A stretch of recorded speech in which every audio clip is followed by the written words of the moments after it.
Good day, I'm Dr. T and welcome to my office. Let's talk lunch. So you've got a new position as faculty, and one of the things you need to be thinking about, but probably aren't right off the bat, is what are you going to eat for lunch? You're probably going to be at work around the time where you're going to want to eat for lunch. You know, things do vary. You might have weird hours, but odds are you're probably going to want to eat one meal while you're at work. And, well, you've got some options. Most colleges and universities, they're near kind of a small commercial area, typically springs up to serve the needs of the students. So you'll have the bookstore or bookstores, restaurants, and other establishments. So you could partake in one of those establishments. But as you know, eating out is both really expensive and frankly not the healthiest option for you. There was a time where I ate out almost every day. And you know what? That got expensive. Also, yeah, I really need to watch some of the health issues. So yeah, that wasn't a really good choice.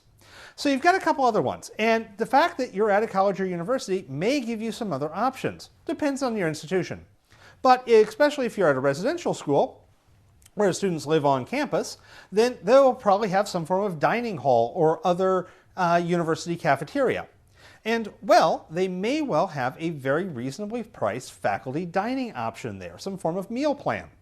This will vary wildly between schools. Some schools won't have much of anything for food because they're more of a commuter school.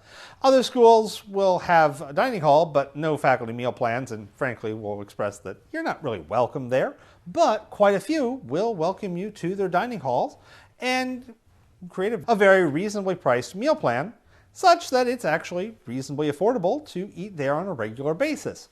Also, what you'll find is that residence hall food, one, is probably better than you remember being in college yourself. Things have generally improved, and let's just be honest, even back 20 years ago when I was in college, it wasn't that bad. They actually had some pretty good food. And that food is typically reasonably healthy. You know, this is what most of the students are eating on a very regular basis, so they're not going to want to eat just straight burgers and pizza. Okay, some of them will, and that will be an option, and you could do that, and that's not going to be healthy, but there's going to be a reasonable number of vegetables for those individuals trying to eat healthy, which hopefully is you. Pro tip, as a biochemist, let me just say, if you are trying to eat healthy, eat lots of plants. The green leafy parts of plants in particular, but in general, lots and lots of plants. But that's a little bit off topic. Now, when you're trying to eat lots of plants or trying to cut costs, etc., one more option is a classic, and this is available to just about everyone, regardless of career, and that is cook your own food.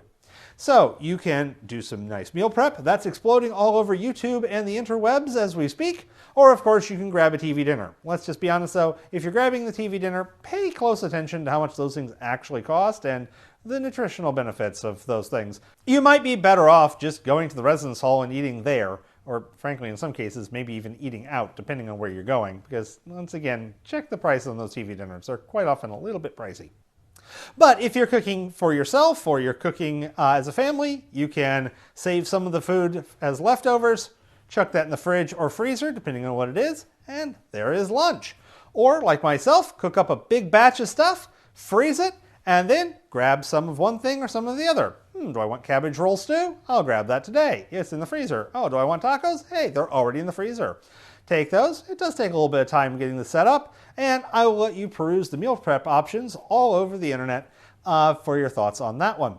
But this gives you a few options. Early in my career, I ended up eating at restaurants quite a bit because I am notorious for leaving the lunch on the counter kind of thing. But as time has progressed, So I lost the hairlight. Let me wrap things up. Started out early in my career, I ate out quite a bit, but let's just be honest, that's not economical. And as you get older, the more you have to pay attention to your health.